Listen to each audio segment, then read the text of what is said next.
I'm very pleased to welcome Peter Mitchell onto the sofa. You're one of the real sort of pioneers of colour photography in Britain. But I want to go back first and find out, how did you get interested in photography in the first place? It's a difficult question to ask because I was never interested in photography in the first place. Much more interested in prints and painting and stuff like that.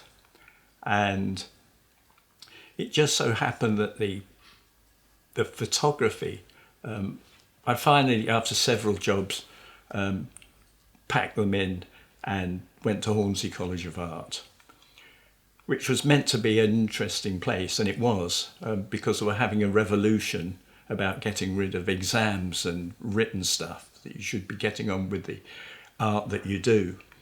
And it just so happened that I did silkscreen printing there, a lot of printmaking. Printmaking was big at that time. There were things that were easy to sell, and it was a very physical kind of thing. But also at the same time, when things like that were, etching was done by hand, by scratching chunks of pavement or rock, and it started to be used for silkscreen printing. So that gave you lots of, if you're doing landscape, if you wanted to have a purple sky, you could print it purple rather than anything. So I was using photography, and it was more or less the things that I've done all my life, really, with things like fireplaces and busted cars and this sort of thing. The sort of thing you kind of do and are easy to print, and it was all black and white stuff. And it was good being at Hornsey, really enjoyed it. And I left, yes, with graphic design qualifications kind of thing. And I met a girl who had done architecture, and she was moving up north. And we decided to come together. And ended up in the same house, which I've been in now for 50 years, believe it or not, and almost in the same room.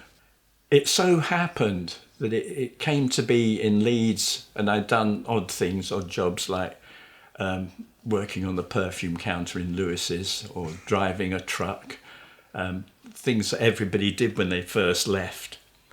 And it was a new curator, Sheila Ross, who I know very well indeed now. And she'd just taken up this job curating the school's museum, an art thing, and also had a gallery that went with it. And it was a nice gallery. It was just right for what I was thinking of. So I went there trying to get an effort or some interest in my screen prints. And at the end of the interview with Sheila, she said, yeah, well, it's all quite interesting and all the rest of it, but I think I like the photographs better. Have you got any more? And I really hadn't, in a sense, because the photographs I'd been taking were meant to then be converted into silk screens and printmaking in editions of 10 or editions of 20 or 30. And I said, well, I could do you some more. In the meantime, Leeds City Art Gallery were doing this homage to the European architectural heritage thing of the world, if you like, of the earth anyway. And Sheila said, well, you could do something like that. You could keep the architecture part of things. And it was massive stuff. It was all black stuff, black and white. And there were great big pictures of the same size as that wall over there of, the town hall and then the corn exchange and all those sort of things. And my sort of things were basically where I went to on the truck, which was delivering electrical stuff. And it was all over, but it was in Leeds city centre. I only had to go up to the Ring Road and then come back again. And eventually I kind of liked these things. I'd always walk in at the front, and you'd get this nice girl at the counter sort of saying, oh, no, parcels around the back. And I go round the back and there would be something like a great furnace making something. Or there were people all in their dungarees and all the rest of it, churning out big wheels. And so I'd sort of say, I've got some light bulbs to give you. Oh, you'll have to go somewhere else. And that sort of held out, think, well, I'll come back. Or eventually, because I was getting the deliveries finished by midday, I mean, that's if you don't have big meals at dinner time and big breakfasts, because you had to start at 7 o'clock. Go back and start photographing these places. One of the first showings was with Sheila's gallery, and that was quite a big success, really. And they were all small pictures, they were all in colour, they were 7 inches square. And I put them in a bigger frame, which I'd painted red. So I painted it red so that you know the difference between that and black and white photography. But it caused quite a ruckus one way and another. But it did well with the general public. So why did you shoot in colour when your previous work at Hornsey had been in black and white? Just because things are colour, really. And because I liked the kind of quality of colour that there was in Leeds. Leeds was a really strange place to me. And it was also black mostly because they'd not started to clean up the buildings. So it was full of smoky stuff and lots of chimneys and things still working. It just seemed a natural thing to do. And did you know about the colour photographers in the States, and had you seen any other colour photographs? Not at all. I knew no photographers at all. And I didn't know, the first stuff, little things, were all done by Boots. And I decided I wanted bigger pictures than Boots would give you. So Leeds was doing quite well in photography at that time. There were lots of people coming up from London and getting a warehouse for next to nothing, and being able to set up and photograph things like trucks and things in their studio. And I went to a place called Warren Jepson's, and they'd been there since the 1940s, 1930s. They had a big staff.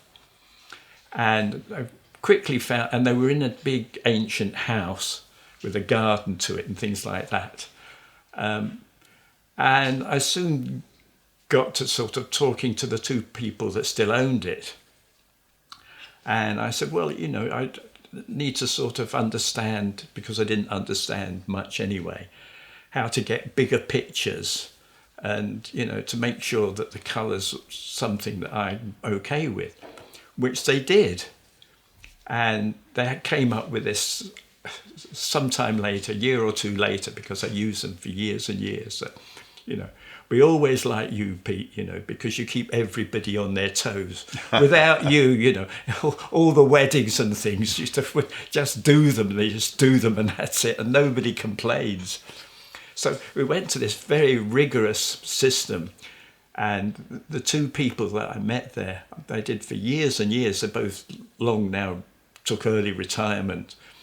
The two Ians that dealt with my stuff would work between them.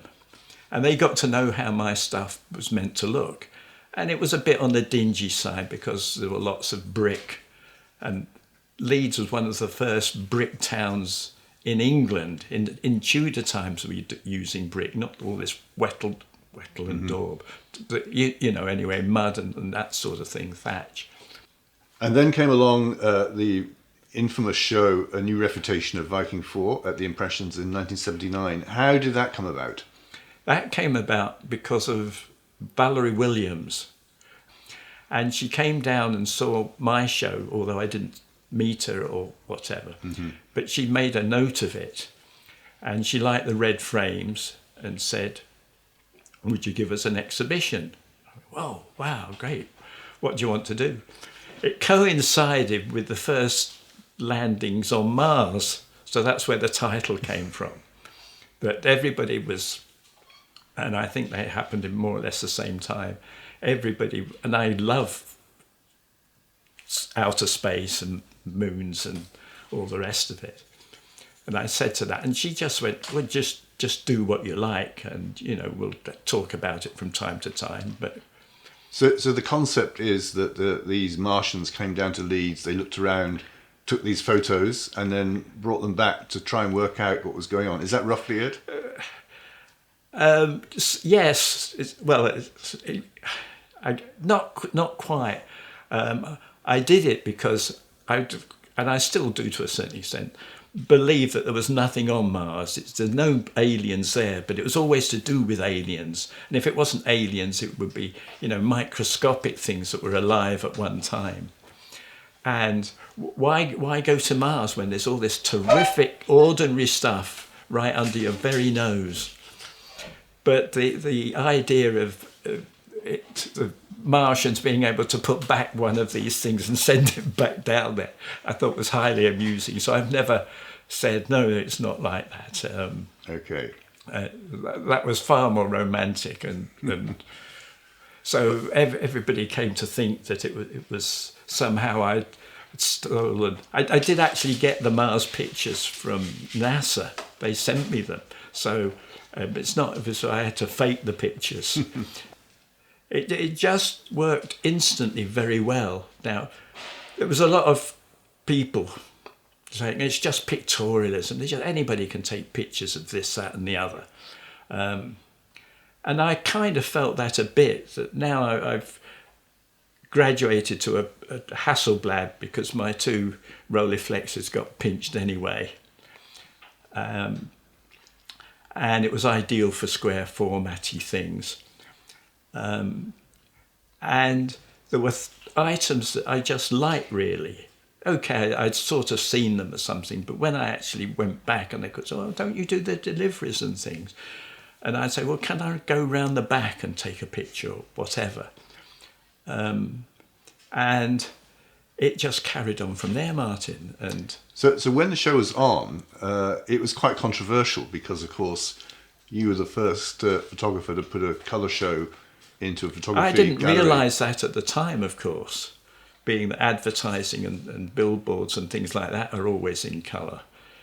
There was something like the Leeds Art Club or something like that, who'd been there since 1850 or something like that.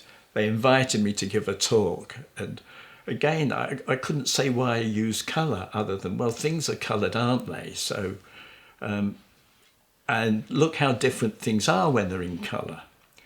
And it was just saying, well, it's all brick, or it's all railway lines, or it's all, you know, inside of foundries. But then you have to, you get inside a foundry, but then you have to decide how you're going to photograph it anyway. So I can remember a show that I was part of, a mixed show at the Serpentine Gallery. That went down well. And after that, several curators, particularly from the north, commissioned me to do pictures of their towns. Mm-hmm.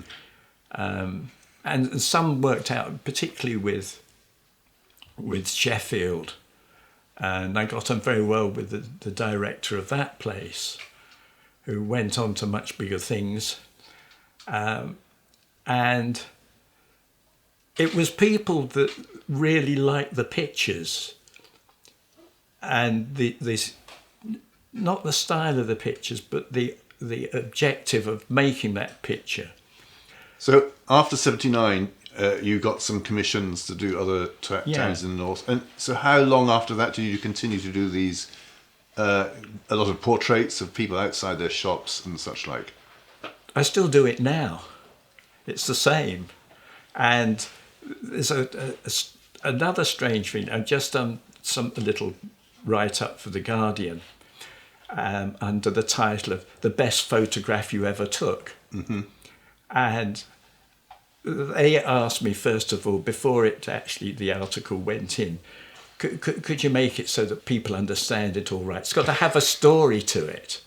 And right. I said, so, you know, why it's your favourite photograph? And I had to say, well, I don't have any photographs. They're all favourites. They're all equal, if you like.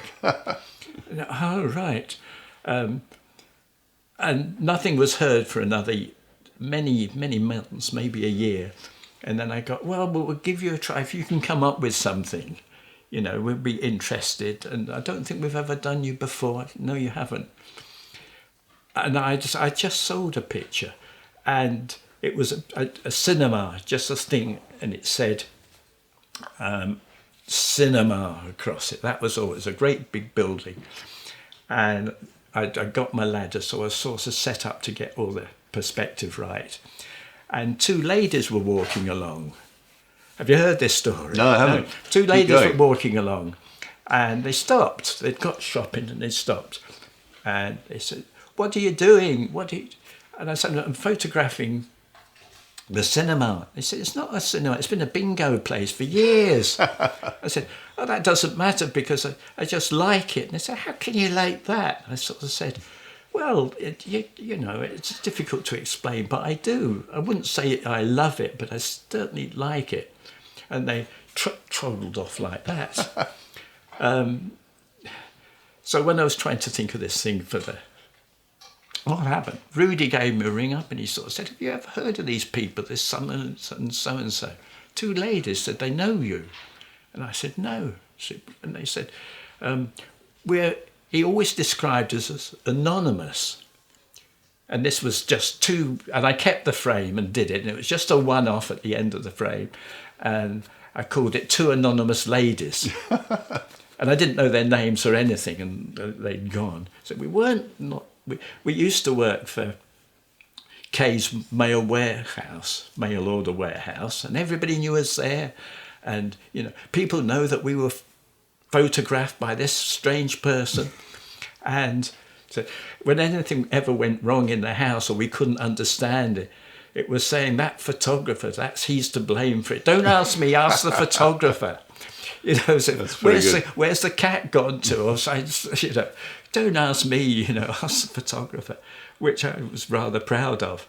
Anyway, it turns out that these are the people's daughters that, you know, can remember this story from their mum. And say, you know, this is our names. This is so our it's become mum's a famous encounter then? Yes. And this is suddenly the Guardian said, "Oh, what a great story. We'll have to, we'll get that in." So this is 45 years later that this happens. You know, it was last year. So about 8 years ago, I think it was, when you met Rudy and he started to, you know, publish your other work, republish some of the things. He did the Scarecrow book. I mean, and you've had really a big revival of interest in your career. Yes. Has that been a pleasurable experience? Undoubtedly, it has. You know, it's lovely to be recognised as a photographer, even though I still call them pictures, somebody that uses a camera to make pictures. And the archive business is now underway of sorts, but the book that was called Early Sunday Morning was mostly chosen by two people, John Myers and Rudy.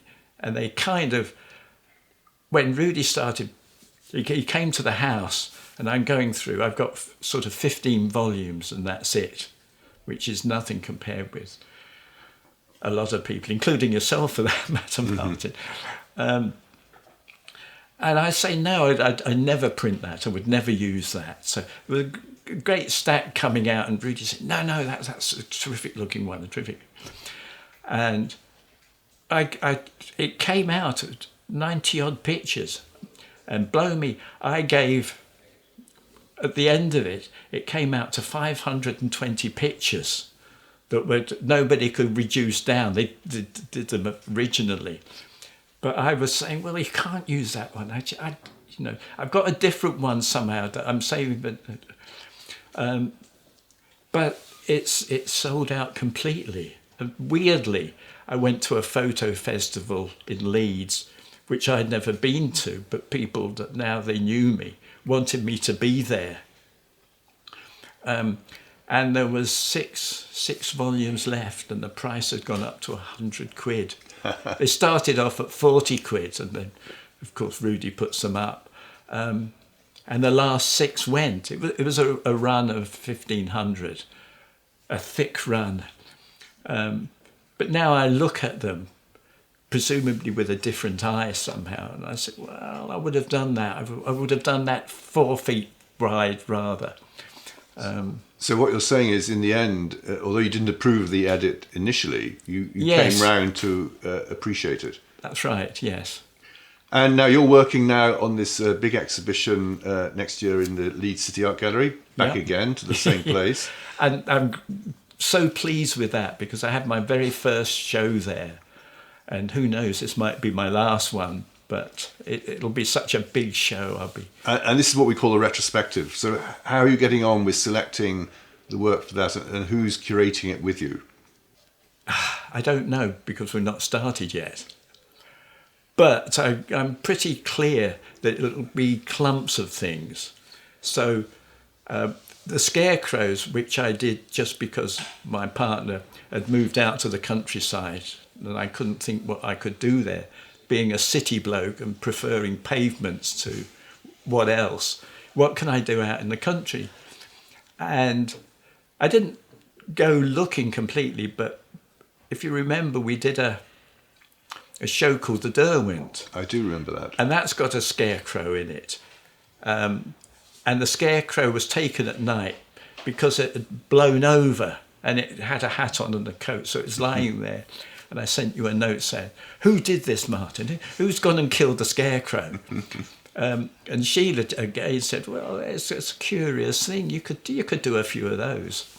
So over a long period, because Sheila's had this house for 28 years, we did the scarecrows.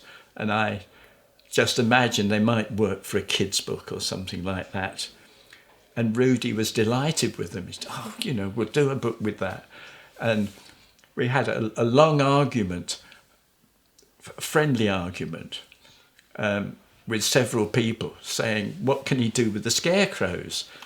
The idea would be the scarecrows would be looking after these things that I've got, which have been all the toys and the bits of junk and tin things and bits of paper and letters I've got from people. So that would be one side. And on the other side was a scarecrow that sort of fitted it. It would be there pointing to it, or it would be running away from it, or the wind would have just caught it, so its mouth had just opened or something like that. So the plans for what we call the retrospective is to show a lot of the other ephemera that you've collected, your notebooks. Some ephemera, and there's diaries, but which are fairly useless because it's me criticising myself for not getting down to do it, and to a certain extent not taking your advice when you said you've got to get online, people. You've got to get there and do something proper. Everything, all the exhibitions I've had, which haven't been a great many, but they've had a good effect, I feel now. That they've had elements of real things in them. So even the first one had lots of lettering, because when things are being demolished, people just had a bonfire and they burnt all this incredible mahogany letters and all that sort of thing.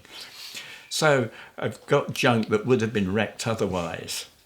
I'd like to get these things in, and there'll be Leeds things, and they've got to be talked about, particularly with Jane, who knows about sculpture and three-dimensional things, that it's not too kitsch or anything like that. It might be humorous, but it won't be childish, if you like. Well, we look forward to seeing that, Peter, next year, and thank you for telling us about your work. Right, well, thanks for listening, Martin. Great pleasure, always.